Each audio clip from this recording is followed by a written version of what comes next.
بسم اللہ الرحمن الرحیم۔ لا حول ولا قوة الا باللہ العلی العظیم۔ اعوذ باللہ من الشیطان اللعین الرجیم۔ بسم اللہ الرحمن الرحیم۔ چلو الحمد للہ رب العالمین، الصلاۃ والسلام علی اشرف الانبیاء والمرسلین بالقاسم محمد صلی علی محمد وآلہ الطیبین الطاہرین المعصومین المظلومین ولعنۃ اللہ علی اعدائہم اجمعین۔ رب اشرح لی صدری ویسر لی امری واحلل عقدۃ من لسانی یفقہوا قولی۔ اما بعد فقد قال اللہ تبارک وتعالی فی قرآنہ الکریم وهو أصدق الصادقين وقوله الحق۔ بسم الله الرحمن الرحيم۔ شهر رمضان الذي أنزل فيه القرآن هدى للناس والبينات۔ صلوات پڑھ دے محمد و آل محمد و آل۔ معزز سامعین اکرام، ہماری گفتگو آج چوتھے پارے تک پہنچ چکی ہے۔ خدا کے فضل سے اور اہل بیت کے توسل سے چوتھے پارے کا جہاں سے آغاز ہو رہا ہے، اس میں سب سے پہلی آیت جو انفاق کے سلسلے میں ہے کہ خداوند عالم کا یہ ارشاد ہے کہ لن تنالوا البر حتی تنفقوا مما تحبون، یعنی اگر آپ چاہتے ہیں کہ نیکیاں آپ کے قدم چومیں اور خدا کی طرف سے اچھائیاں آپ کو مل جائیں، تو آپ خدا کی بارگاہ میں، خدا کی راہ میں انفاق کیجئے ان چیزوں کا کہ جو آپ کو بہت پسند ہے۔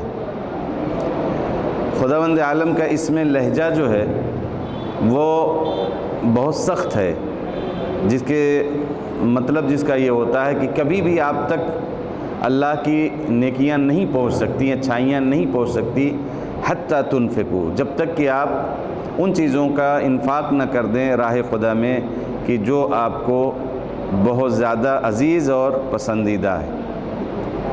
اس کے بعد اس پارے میں خانہ کعبہ کی فضیلتوں کے سلسلے میں خداوند عالم نے بیان کیا ہے، پھر باہمی اتحاد و بھائی چارگی کے سلسلے سے، پھر امر بالمعروف اور نہی از منکر کا تذکرہ ہے، اور اس کے بعد 2 یا 3 جنگوں کا تذکرہ ہے، اور 5ویں بات جو اس بارے میں ہے وہ کامیابی کے 4 اصول، کامیابی کے 4 اصول ہیں جو اس میں تذکرہ ہوا ہے۔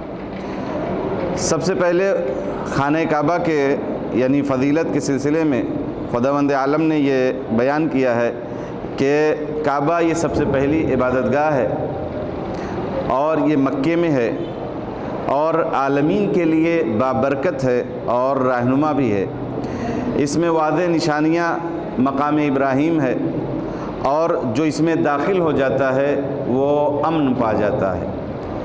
اگرچہ یہ تاریخ کا اور قرآن مجید کا یہ ایک حقیقی اعلان ہے اور اس میں کوئی شک و شبہ نہیں، لیکن دشمن اس حد تک بڑھ گیا تھا بعد از پیغمبر کہ امام مظلوم کربلا کعبے تک پہنچے، اور کعبہ جو امن کی جگہ ہے وہاں بھی آپ کو دشمنوں کا خطرہ محسوس ہوا، تو آپ نے حج کو عمرے میں بدل کر اپنا سفر کوفے کی جانب موڑ دیا، جو پھر کربلا میں جو ہوا وہ آپ کے سامنے ہے۔ اس کے بعد باہمی اتحاد کے لیے اللہ نے یہ اعلان کیا ہے کہ وَاعْتَصِمُوا بِحَبْلِ اللَّهِ جَمِيعًا، اللہ کی رسی کو مضبوطی سے پکڑ لیجئے، سارے کے سارے، جمیعا، سب لوگ اللہ کی رسی کو مضبوطی سے پکڑ لیجئے۔ البتہ حبل سے مراد یعنی اللہ کی رسی، کوئی رسی تھوڑی ہے جو لٹک رہی ہو اور اسی کو ہم لوگ پکڑ لیں، بلکہ حبل سے مراد اہل بیت اطہار کی سیرت ہے، اہل بیت اطہار کا دامن ہے، ولایت ائمہ اطہار ہے کہ اگر اس کو مضبوطی سے پکڑ لیں تو لا تفرقوا، پھر ہم لوگ منتشر نہیں ہو سکتے۔ اور یوں بھی عقل مندی کا تقاضا بھی یہی ہے کہ ایک ایسا نقطہ ہو جو سب کے لیے مفید ہو، وہیں انسان جمع ہو سکتا ہے، ورنہ ہر آدمی تو اپنے فائدے کی بات کہ میں وہاں کیوں یا وہ وہاں کیوں۔ لیکن ایک ایسا کلمہ، ایک ایسا نعرہ، ایک ایسا نقطہ کہ جو اہل بیت کی شکل میں ہے، جو ساری دنیا کے لیے فیض عام کرتے ہیں، وہاں نہ رشتہ داری ہے، نہ قرابت داری ہے، بلکہ ہر وہ مومن کی جو صدق دل سے دل و دماغ کے شعور اور عقل کے ساتھ ان کا دامن پکڑ لے، اس سب کے لیے مفید ثابت ہوتے ہیں۔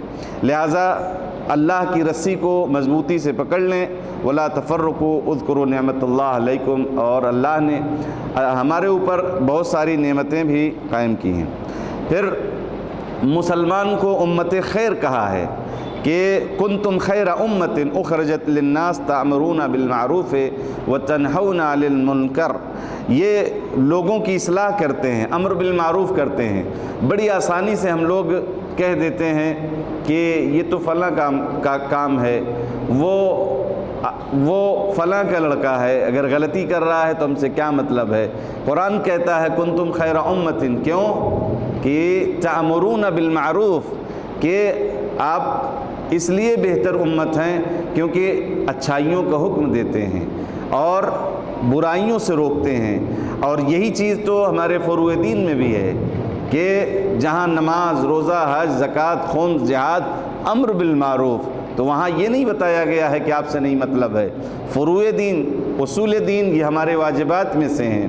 جیسے ہم اصول دین پر عمل کریں، نماز پر فروع دین میں عمل کرتے ہیں، روزے رکھتے ہیں، ویسے ہی جا کر 9ویں اور 10ویں مرحلے میں یا 8ویں اور 7ویں مرحلے میں امر بالمعروف اور نہی از منکر بھی ہے۔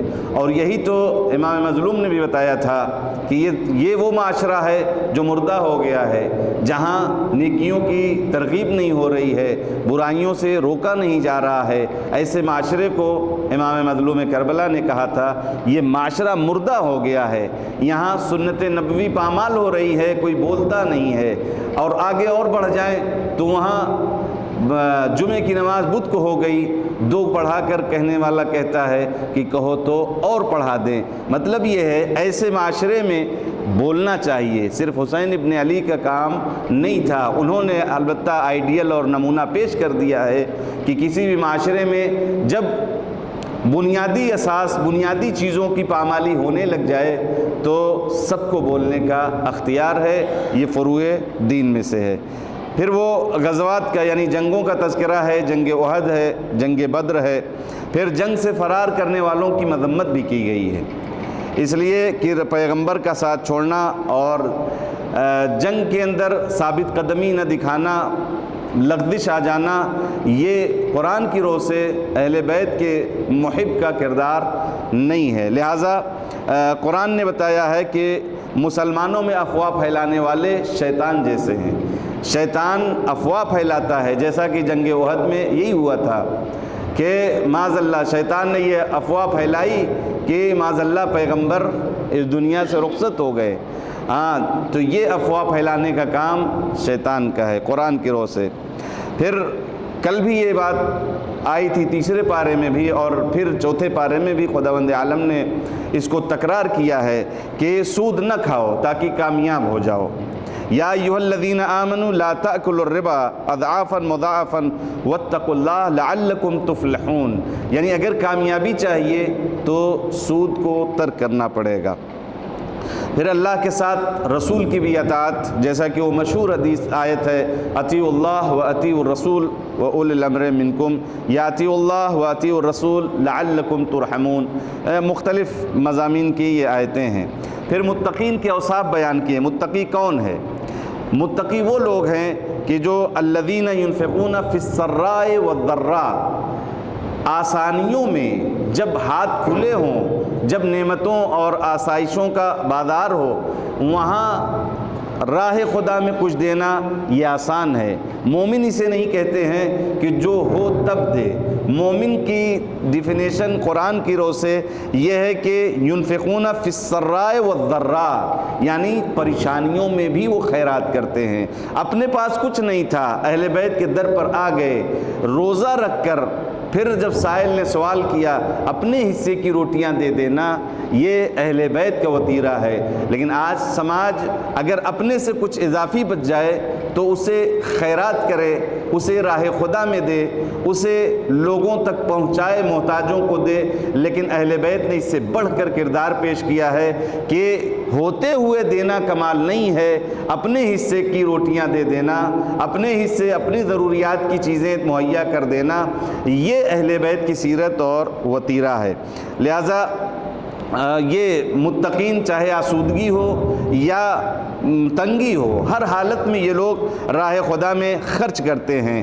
اور والکاظمین الغیظ، اور غصے پہ اپنے قابو پاتے ہیں۔ والعافین عن الناس، اور لوگوں کو معاف کر دیتے ہیں۔ بہت بڑا جگر چاہیے انسان کسی کو معاف کر دے، بہت بڑا حوصلہ چاہیے۔ اہل بیت نے اسی لیے سیرت بیان کی ہے، دکھائی ہے کہ جب غلطیاں کرنے والے آ گئے مولا ہمیں معاف کر دیجئے، تو بڑا یعنی دل دکھایا ہے تاکہ دنیا تک یہ پیغام پہنچے۔ ورنہ سماج، اہل بیت کی سیرت کی خصوصیت یہ ہے کہ ہر وہ کام کرتے تھے جس سے سماج اور معاشرہ ترقی پائے، سماج میں خلفشار نہ ہو، ایک امن و امان قائم رہے۔ ورنہ نہ کوئی معاف کرنے کی سیرت ہوتی، نہ کوئی کسی کو معاف کرتا، وہ ہم سے غصہ، ہم اس سے غصہ، یہ خاندان وائز چلتا رہتا جیسے عرب میں ہوا کرتا تھا، تو سماج میں امن و امان قائم نہ ہوتا، ہر طرف فتنہ و فساد ہوتا۔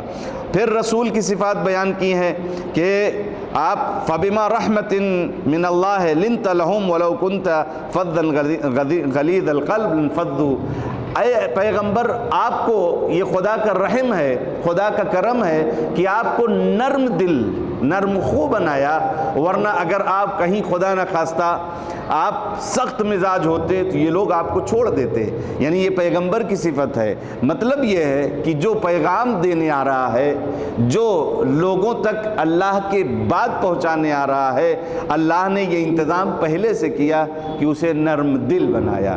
سختی سے اور شدت پسندی سے اگر کوئی کسی کو بات پہنچانا چاہ رہا ہے تو شاید اس آیت کے پس منظر میں اس کی بات اس کے ہدف تک نہیں پہنچ سکتی۔ لہٰذا بات اگر پہنچانا ہے تو لنفض القلب والی بات ہونی چاہیے، یعنی نرم دلی سے، نرم و نازک لہجے میں اور اچھے الفاظ کے ساتھ، قول احسن کے ساتھ بات کو اپنی پہنچانا چاہیے۔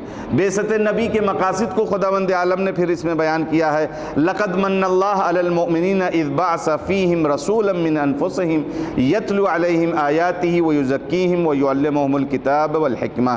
اللہ نے مومنین کے اوپر یہ کرم کیا ہے، اس کا لطف ہے، احسان ہے کہ انہی میں سے اس نے رسول کو خلق کیا، یعنی مومنین میں سے۔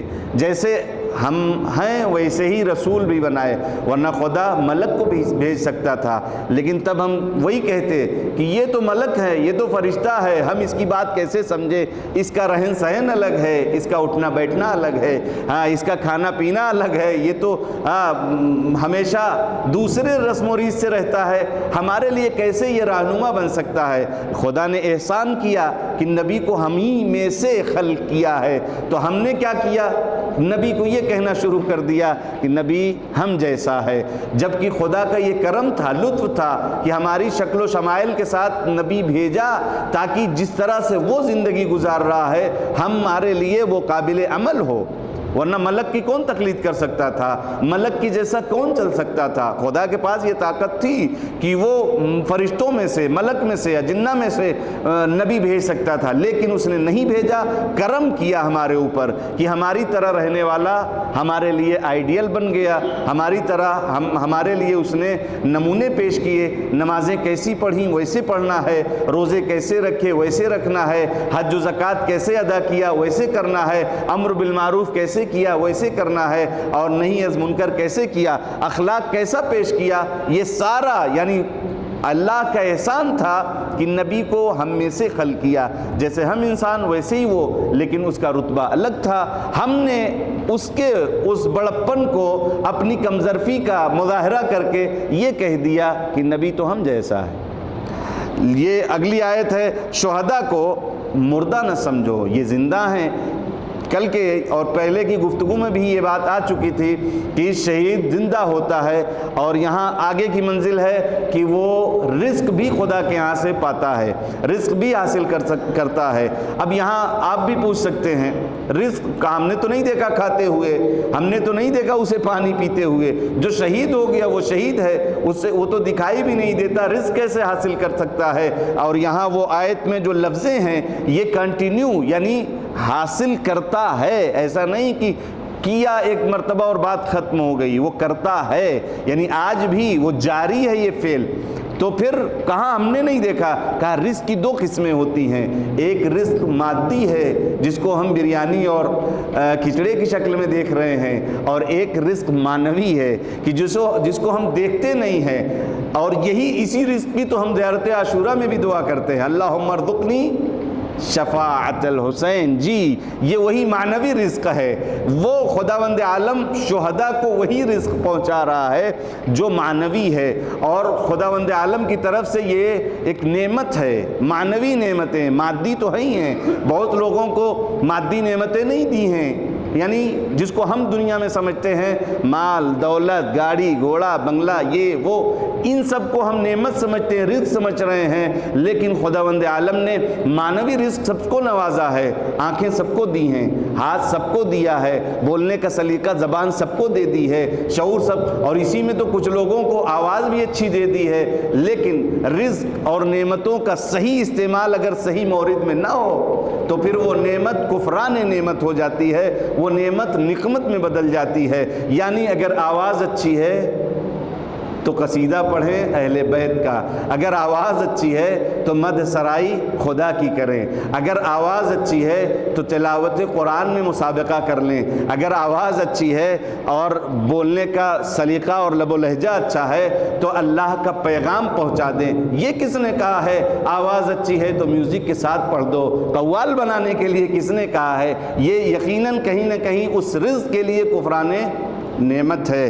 پھر اگلا اور اس کے آگے خداوند عالم نے کافروں کا امتحان کا ذکر کیا ہے کہ یہ لوگ سمجھتے ہیں کہ ہمیں جو مہلت مل گئی ہے یہ مہلت ہمارے لیے ہمارے بینیفٹ میں ہے، لیکن یہ لیزدادو اثما، یہ نہ سمجھیں کہ خدا نے جو یہ مہلت چھوڑ رکھا ہے وہ وہاں ظلم کر رہا ہے، وہ وہاں بم مار رہا ہے، وہ مسلمانوں کو قتل عام کر رہا ہے، مختلف قسم کے جو ظلم ظالم کر رہے ہیں، اور انہیں خداوند عالم ظاہری ترقیاں بھی دکھائی دے رہی ہوں اور ہم دیکھتے ہوں کہ وہ ظلم کر رہا ہے پھر بھی جیتتا جا رہا ہے، اس نے ظلم کیا پھر بھی وہ تخت نشین ہو گیا ہے، اس نے ظلم کیا پھر بھی اس کی نعمتوں میں اضافہ ہو رہا ہے۔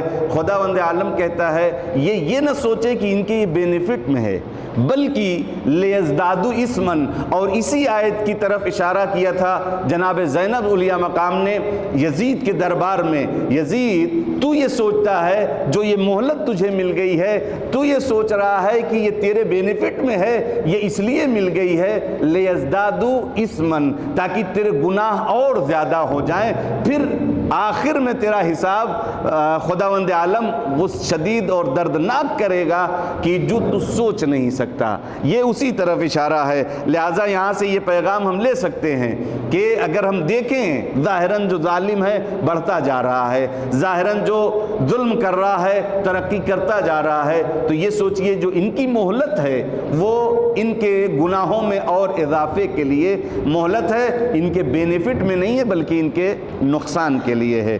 پھر آگے 180 نمبر آیت میں خداوند عالم نے بخل کی مذمت کی ہے، کنجوسی خداوند عالم کی نظر میں یہ ایک قبیح صفت ہے، اور لیکن یہ مردوں کے لیے، ہاں عورتوں کے لیے کنجوسی اچھی صفت ہے۔ بہت ساری صفات نہج البلاغہ اٹھا کر دیکھیے، امیر کائنات نے بیان کی ہے۔ مردوں کی کچھ خصوصیتیں ہیں جو اچھی کہی جاتی ہیں، وہیں بالکل برعکس عورتوں میں وہ بری ہیں، اور کچھ صفتیں عورتوں کی اچھی کہی جاتی ہیں جو بعین ہی بالکل برعکس مردوں میں وہ بری ہے۔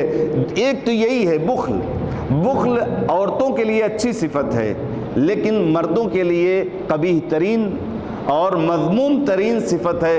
خداوند عالم نے اس کی مذمت کی ہے، اور لیکن اگر عورت کنجوس ہو تو بہتر ہے، تعریف، قابل تعریف ہے۔ یہ شجاعت ہے۔ شجاعت عورتوں کے لیے قبیح ترین صفت ہے۔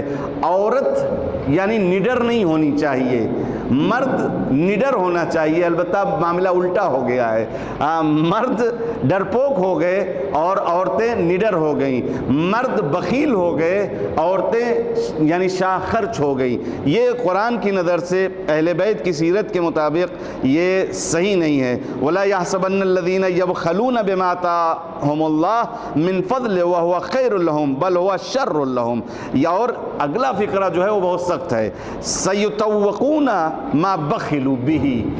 یہ ہم اگر کنجوسی کر کے کچھ بچا لے گئے، کہتے ہیں قیامت کے دن یہی تجسم اعمال کے قائل ہیں نا آپ لوگ، تجسم اعمال یعنی ہمارے اعمال بولیں گے، وہ جسم اختیار، یہ ہاتھ ہمارا کس کے اوپر ناحق اٹھ گیا، یہ ہاتھ کی انگلیاں گواہی دیں گی۔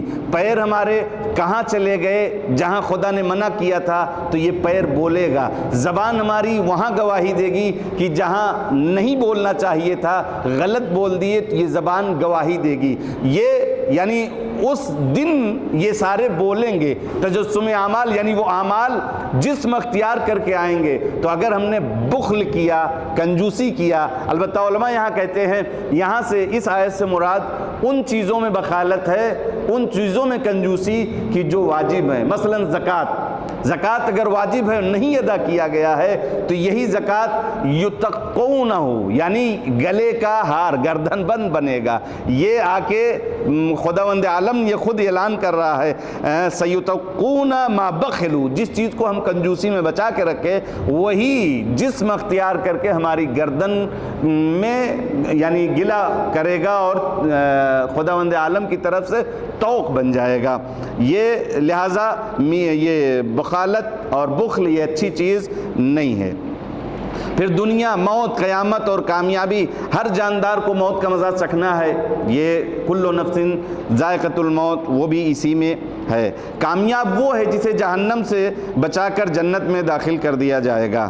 پھر دل آزاری اور اس کا علاج، اس میں مسلمانوں کو کہا کہ تمہیں مال اور جان سے ضرور آزمایا جائے گا، جیسے یہ بات پہلے بھی گزر چکی ہے کہ وَلَنَبْلُوَنَّكُمْ کی آیت جو دوسرے پارے میں تھی کہ جس میں آزمایا جائے گا کیسے، کبھی مال کم کر کے، کبھی جانوں کو لے کر، کبھی کوتاہی یعنی اس طرح سے کمیوں کر کے کہ آپ کتنا ثابت قدم ہیں اور کس حد تک خدا کے اس آزمائشوں کا سامنا کر سکتے ہیں۔ پھر اپنی تعریفیں تو سب کو سننے میں اچھا لگتا ہے، جو لوگ اپنی تعریفوں پر خوش ہوتے ہیں، جو کام انہوں نے نہیں کیے ان کے لیے دردناک عذاب ہے۔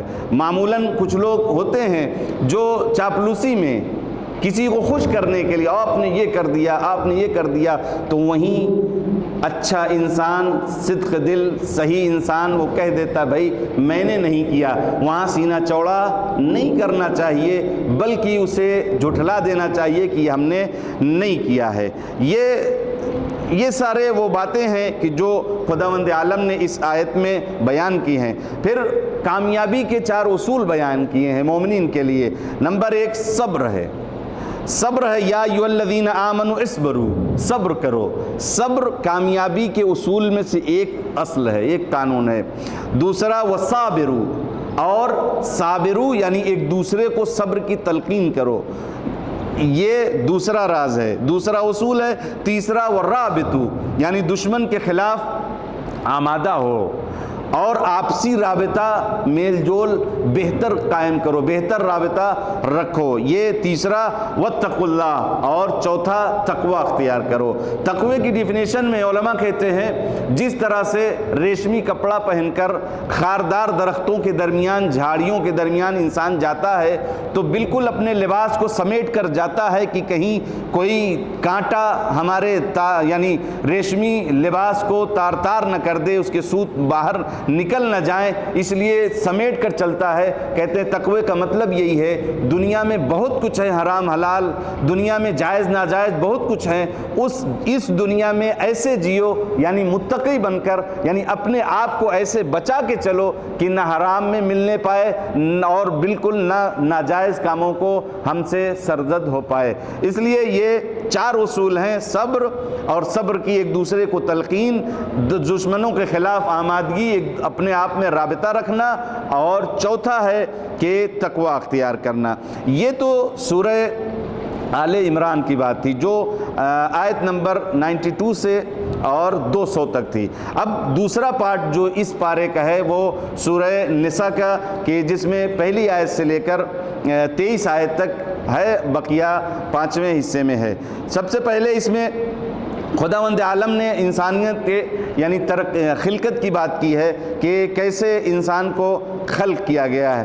اللہ نے انسانوں کو ایک جان سے یعنی حضرت آدم کے ذریعے سارے انسانوں کی تخلیق ہوئی ہے۔ یا ایھا الذین آمنوا اتقوا ربکم الذی خلقکم من نفس واحدہ، یعنی ایک جان سے سارے انسانوں کی خلقت ہوئی ہے جو جناب آدم کی شکل میں ہیں۔ پھر انہی سے زوجہا وبث فیہا، یعنی پھر کثرتیں بڑھتی گئیں، تعداد بڑھتی گئیں، اور لوگ مختلف جگہ مختلف علاقوں میں بڑھتے گئے، لیکن نژاد، علاقائی، رنگ، زبان، نسل، یہ سب ضمنی ہیں، جبکہ خلقت ایک ہے، لہٰذا کوئی کسی سے برتری نہیں رکھتا ہے۔ پھر یتیموں کا حق کے سلسلے میں تذکرہ ہوا ہے کہ وَآتُوا الْيَتِيمَ أَمْوَالَهُمْ، یہ پہلے بھی آیا ہے کہ کل کی گفتگو میں بھی تھا کہ مال یتیم نہ کھاؤ اور ان کے مال کو انہیں دے دو، وَلَا تَبَدَّلُوا الْخَبِيثَ بِالطَّيِّبِ وَلَا تَأْكُلُوا أَمْوَالَهُمْ إِلَىٰ أَمْوَالِهِمْ إِنَّهُ كَانَ خُوبًا كَبِيرًا، یعنی مال یتیموں کا کھانا ایسا ہے گویا آگ سے پیٹ بھر رہے ہیں۔ لہٰذا بہت ہوشیاری کی ضرورت ہے کہ انسان یتیموں کے ساتھ یا یتیموں کے مال کو نہ کھائے اور خدا کی یعنی سخت عذاب کا سامنا اسے کرنا نہ پڑے۔ پھر تعدد ازدواج کی، یعنی ایک انسان کتنی شادیاں کر سکتا ہے، 4 شادیوں کی جو اجازت ہے، اس شرط کے ساتھ کہ عدالت کا مظاہرہ کر سکو سب کے درمیان۔ پھر آگے قرآن نے ہی کہا ہے اور تم نہیں کر پاؤ گے، یعنی اگر کوئی یہ کہے میں 4 شادیاں کر لوں اور عدالت کا بالکل مظاہرہ کروں تو بہرحال وہ قرآن سے بھی بڑھ جائے گا، لیکن قرآن نے کہا تم نہیں کر پاؤ گے۔ اس کا مطلب یہ ہے کہ اگر کوئی کر لے تو رضامندی اپنی بیویوں سے لے لے، ورنہ اگر بعین ہی بالکل مکمل طور پر عدالت کا مظاہرہ جو قرآن نے مانگا ہے، جو سیرت اہل بیت نے مانگا ہے، وہ بہت مشکل ہے، محال تو نہیں ہے لیکن بہت مشکل ہے کہ وہ کر سکے۔ 4 شادیاں انسان کر سکتا ہے۔ وَإِنْ خِفْتُمْ أَلَّا تُقْسِطُوا فِي الْيَتَامَىٰ فَانكِحُوا مَا طَابَ لَكُم مِّنَ النِّسَاءِ مَثْنَىٰ وَثُلَاثَ وَرُبَاع۔ اور یہ آیت کہتے ہیں کہ پہلے زمانے میں یتیم لڑکیوں کو لوگ لے آتے تھے اور پھر ان سے شادی کرتے تھے، ان کی مہر بھی بہت کم رکھتے تھے، اور جب انہیں لگتا تھا تو انہیں چھوڑ دیا کرتے تھے۔ قرآن نے اس کو منع کیا ہے اور کہا کہ پھر او ما ملکت ایمانکم، یعنی پھر ایسا نہ کرو بلکہ دوسری خواتین یعنی یتیم لڑکیوں کو نہ لاؤ، یہ بھی اس کا ایک پس منظر ہے۔ پھر میراث کے مختلف مسائل کا تذکرہ ہے کہ باپ کے مال سے اولاد کو کتنی میراث ہے، بیوی کو کتنا حصہ ہے، ماں باپ کا کتنا حصہ ہے، یہ ایک فقہی مسئلہ ہے اور لمبے مسائل ہیں، میراث کی بہت یعنی بحث سخت ہوتی ہے، لہٰذا یہاں سے بیان کرنا میرے بس کی بات نہیں ہے۔ پھر وہ ان عورتوں کا یعنی تذکرہ ہے یا ان مردوں کا کہ جو ایک دوسرے کے لیے محرم ہوتے ہیں۔ اور جیسے حرمت علیکم امہاتکم، ان عورتوں میں یہ تذکرہ ہے، مائیں، بیٹیاں، بہنیں، پھوپھیاں، خالائیں، بھتیجیاں، بھانجیاں، رضائی مائیں، رضائی بہنیں، یعنی جو دودھ پلانے کی وجہ سے ماں بن گئی یا دودھ پلانے کی وجہ سے کوئی بہن بن گئی، اور ساس، سوتیلی بیٹیاں اور بہویں، ان کے علاوہ کوئی اور رشتہ ایسا نہیں ہے کہ جو محرم ہو۔ لہٰذا شرعی پردہ کرنا سب کی ذمہ داری ہے، صرف عورتوں کے اوپر پردہ نہیں ہے بلکہ مردوں کے اوپر بھی پردہ ہے۔ جیسے ان کو حکم ہے کہ آپ پردے میں رہو، پردہ کرو، ویسے ہی عورتوں مردوں کے لیے بھی حکم ہے کہ وہ بھی پردہ کریں۔